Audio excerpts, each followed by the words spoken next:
मैं ऐसे ही बैठा सोच रहा था अपने स्कूल टाइम एंड सोचते सोचते एकदम से दिमाग में एक बहुत अच्छा मेमोरी, कहते नहीं, एक बहुत अच्छी मेमोरी स्कूल की एकदम से आ गई। क्लास 10 की बात थी, प्री बोर्ड दे रहा था मैं और सब अच्छा चल रहा था। मुझे ये नहीं याद है कि किस सब्जेक्ट का पेपर था, बट मुझे ये ज़रूर याद है कि उस दिन क्या क्या हुआ था। उस दिन हुआ ये कि पूरी क्लास स्टडी, पूरा हॉल था, तो बेसिकली वहाँ पे सब चीटिंग वीटिंग चल रही थी एंड फ़ोन से छाप रहे थे। मैं भी फ़ोन से छाप ही रहा था, लेकिन मैंने माहौल का जायज़ा लिया क्योंकि मैं अपने स्कूल टाइम में इन सब चीज़ों में बहुत एक्सपर्ट था, चीटिंग वीटिंग के मामले में बहुत एक्सपर्ट था। पूरा माहौल का जायज़ा लिया कि सर को शक हो रहा था कुछ लोगों पे और फ़ोन छीनना भी एक साइड से स्टार्ट हो गई। मैंने तुरंत बहुत तेज़ बहाना बनाया कि वॉशरूम जाना है सर, कंट्रोल नहीं हो पाएगा, गया नीचे। अब ये था कि जिस लोकेलिटी से मैं आता था वहाँ के बहुत सारे बच्चे यहाँ पे पढ़ते थे मेरे स्कूल में। स्कूल का नाम बॉस्को था।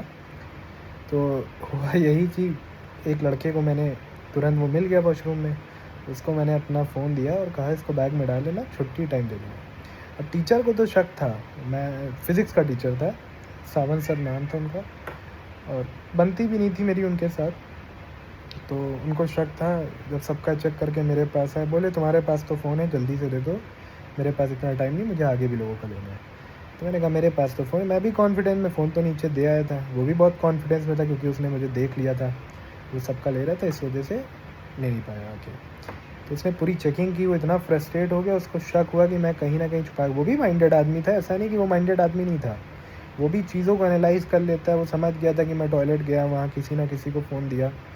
बट फिर यही हुआ कि उसने फील्डिंग इतनी मजबूत बैठा ली कि पेपर ख़त्म होने के बाद वो पूरा नीचे गया और सब चीज़ों का एनालाइज़ किया और वो समझ गया कि मैंने फ़ोन किसी को दिया है। वो इवन स्कूल के गेट के बाहर तक गया एंड उसने पकड़ लिया। जिस लड़के के पास फ़ोन रखवाया था उसका नाम अशद मुशीर था एंड उसने पकड़ लिया, फ़ोन निकाल लिया। उसके मैं ले ही रहा था, मेरे हाथ से एकदम से आके छीना और ले के अंदर भागा दौड़ता हुआ प्रिंसिपल मैम के ऑफिस की तरफ। मैं भी उस टाइम पे बहुत बदतमीज़ बच्चा था, मतलब डरता वरता नहीं था अपने पापा को छोड़ के।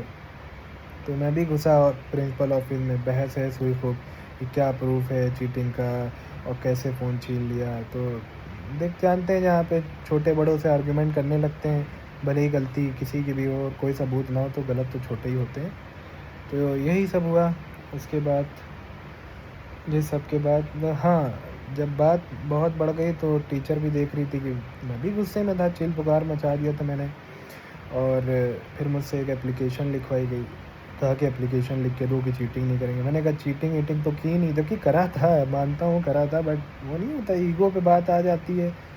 और बाहर भी लड़कों को मैं चैलेंज करके आया था कि फ़ोन तो मैं चुटकी में ले लूँगा। उस दिन कई मैटर हुए थे। एक मैटर ये था कि केतन यादव एक लड़का था और मेरे ही कुछ दोस्त और थे, फजल शाकिब, सब आपस में लड़ाई हो गई थी उनकी बहुत मजबूत। और भी बच्चों के माँ बाप आ रहे थे क्योंकि फ़ोन वोन छीना था, लेकिन हमने अपना फ़ोन ले लिया था।